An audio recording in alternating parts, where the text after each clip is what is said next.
Hi friends, చూడండి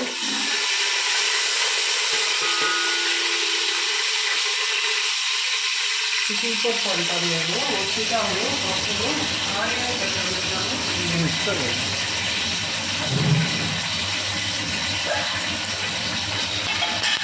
oil పెట్టుకున్నాం friends. ఆయిల్లో తిరువాతి గింజలు శనగపప్పు అంతా వేసుకొని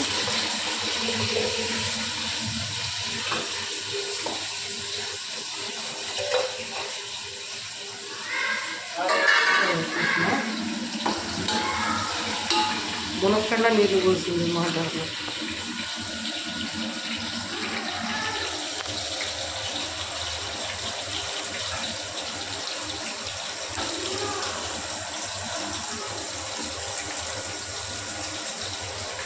చూడండి ఫ్రెండ్స్, ఇది అనుములు ఉంటాయి కదా, రాత్రి అంతా నానబెట్టి ప్రొద్దునే ఒత్తితే ఇట్లా పప్పు వస్తుంది ఫ్రెండ్స్. ఇట్లా పితుకుతాము కాబట్టి పితికి పప్పు అంటారు, ఒత్తుడు పప్పు అని అంటారు.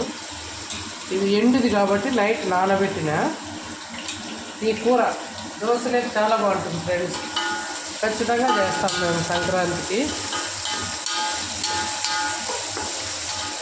దేవుడికి కూడా దోశ అది పెడతాం.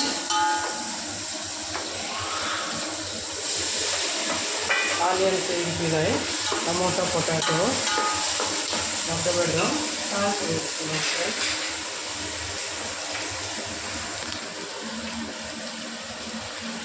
ముందు ఏమైంది రాముడికి, అది కొత్తదే కదా. ఇది ముందు బాగుంది.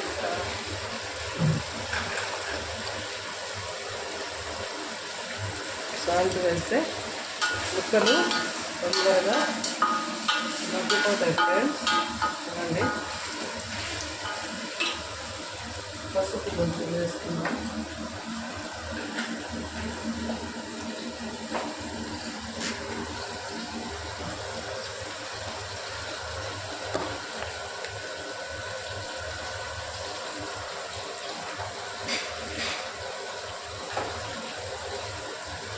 పసుపు ఉప్పు వేసాను కదా ఫ్రెండ్స్.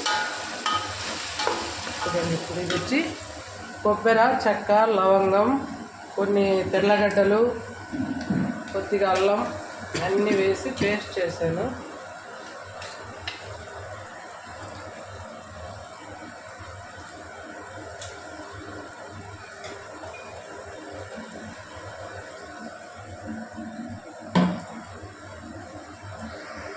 ఫ్రెండ్స్, ముక్కలు మసాలా బాగా పట్టింది కదా. ఇప్పుడు ఇది వచ్చి నేతి బీరకాయ ముక్కలు బాగా కడిగి కట్ చేసి పెట్టిన నేతి బీరకాయ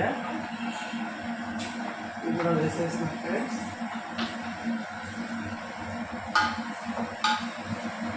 ఇది వేరే వాళ్ళకి కూడా ఫ్రెండ్స్, మన ఒక్కరికే కాదు, అందుకే ఇంత చేసా.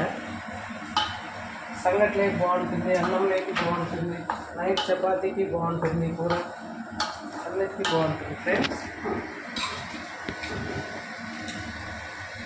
చూడండి, పప్పు కూర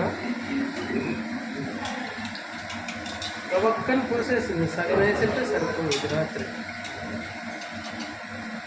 ఎన్ని చిన్న బాక్స్కి 4 నెలలకే పెరుగుతాయి కదా, డబ్బులు అవుతాయి.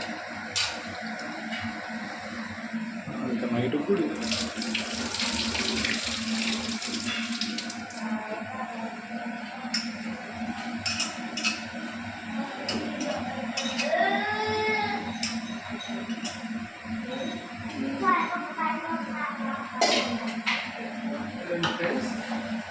పితికి పప్పు,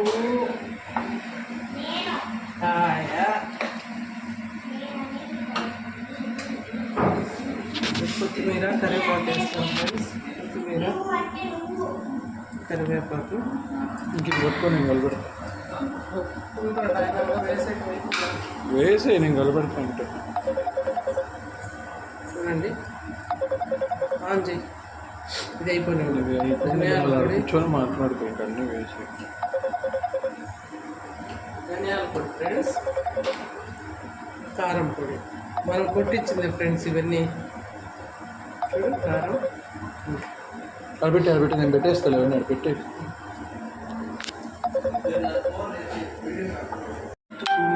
సెకండ్ అవుతాను. చూడండి ఫ్రెండ్స్, కూర అయిపోయింది. దోశలో కదా కొంచెం పులుసు ఉంటేనే బాగుంటుంది ఫ్రెండ్స్. చూడండి చూడండి, పప్పు ఇలా ఉండాలి. మరి మెత్తగా అయిపోయింది అనుకోండి బాగుండదు, నమ్ముకొని తినడానికి. పప్పు కొరుక్కో తింటే బాగుంటుంది ఫ్రెండ్స్. ఇలా పితికి పప్పు కూర అంటాం ఫ్రెండ్స్. మీరేమంటారు చెప్పండి.